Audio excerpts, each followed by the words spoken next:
familiar? It's a proven fact that learning protects the brain, but watching Netflix doesn't. In this video, I will bring the examples mainly about learning the language, because that's my main interest in this very moment. But what I'm talking about, it applies for every different kind of learning. This video will encourage you to start or continue learning if you are a little bit more mature, as I am, because that's a proven fact. We don't have to give up even we passed the 20 or the 30 border.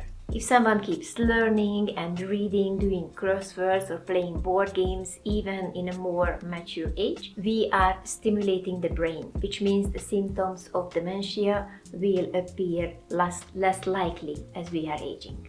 That's pretty good news, isn't it?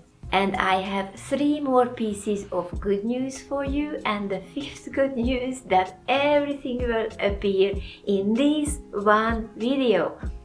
So the topics will be covered in this video. First one, as I already mentioned, we will talk about what it means learning protects the brain. Secondly, I will prove that learning a language when you are older, that's easier.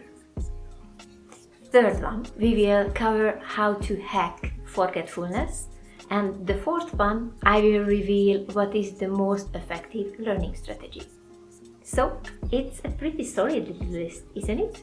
Well, let's dive in. Let's talk about first, what does it mean learning protects the brain? A study by the National Health Institute states that the brain isn't a constant something, is not an unchangeable structure. It's a structure that can be altered by environmental factors. This is called neuroplasticity. When we learn a language, we form new networks and connections in the brain, which later compensate for those that fall as we age. In this way, it pushes the dementia back by a few years, or even prevents altogether in a person's life. And this change was observed in the brain of elder adults who attended in only a 4-month language course. The brain was already building this protective network, which is, at least for me, is incredible.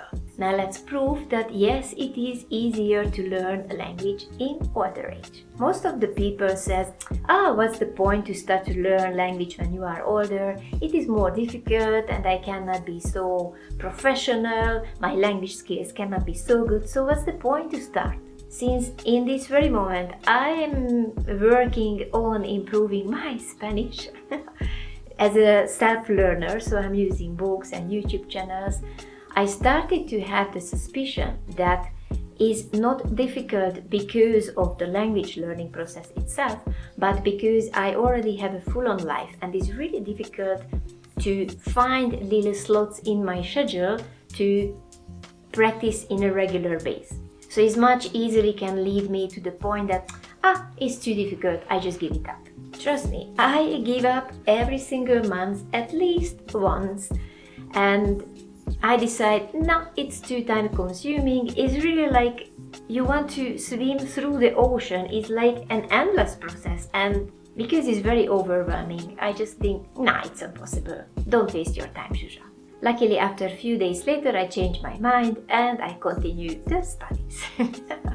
By the way, if you are a person who needs a little bit of encouragement or some advices how not to give up, here is my video, feel free to watch it.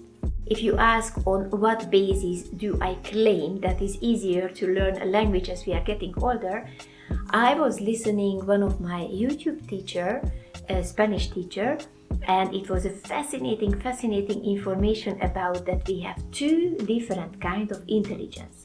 A fluid intelligence and a crystallized intelligence. I won't get too specific, don't worry. I try to explain it super easily. The fluid intelligence is the ability to quickly learn and solve new situations. and it is peaking typically in the 20s and slowly declining over the years. In the everyday life, we are using it to learn new technologies, solving logical puzzles and games, and navigating in new environments. But in the meantime, the crystallized intelligence consists of the knowledge and experience accumulated in lifetime. It tends to grow stronger as we age and only starts to decline around 65, but mostly remains stable over the years. We use it in situations like making life decisions, articulating more delicate thoughts, or inferring the meaning of foreigner words, recognizing patterns and understanding parallels. Simply put, in youth, we learn things faster, while in older age, we build in the knowledge we already gained during the years. Now let's apply these two different intelligence for language learning. The fluid intelligence helps us to quickly understand new rules and vocabulary, but the crystallized intelligence helps us, making it easier to see and understand parallels, complex expressions, and the mechanics of the language. And a richer cultural background strengthens language learning overall. Clearly, crystallized intelligence is more crucial for language learning.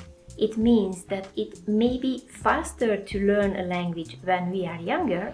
In older age, experience and knowledge bring deeper understanding and lasting results. In practical terms, if you give a list of words for a 20 years old and to a 60 years old, there is a big chance that the 60 years old will be able to perform better.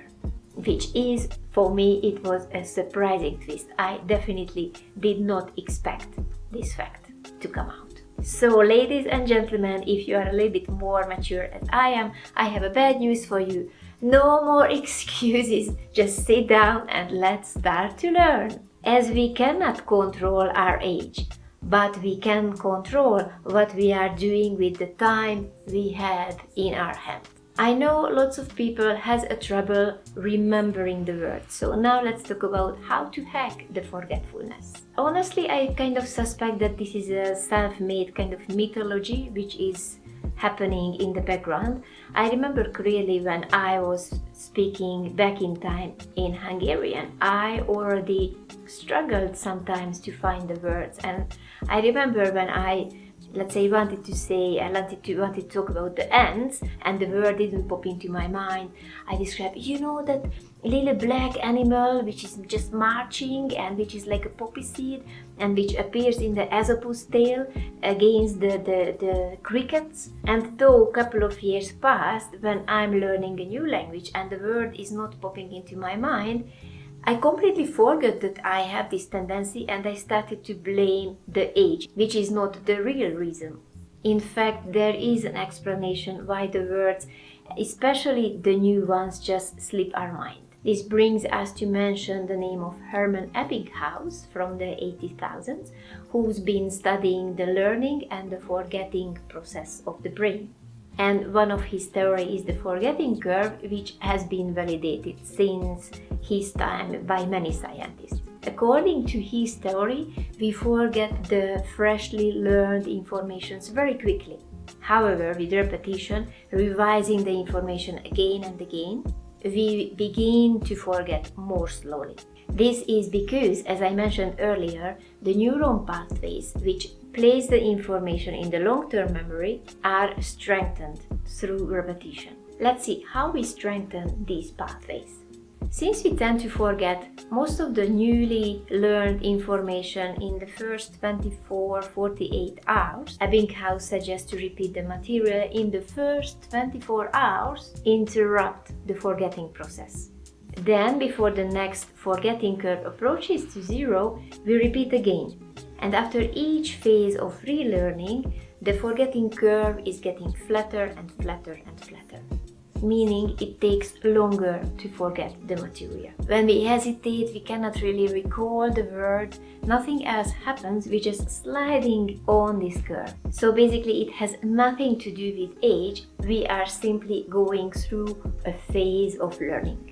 So instead of blaming our age and senility, we just need to sit down and repeat again what we learned.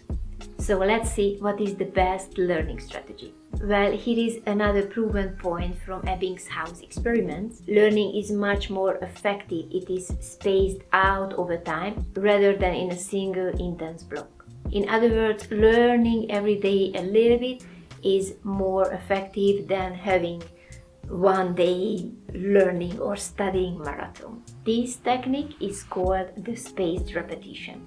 The idea is that each repetition resetting the forgetting curve and gradually make it more and more flat. So the information you learn is increasingly embedding into your long-term memory.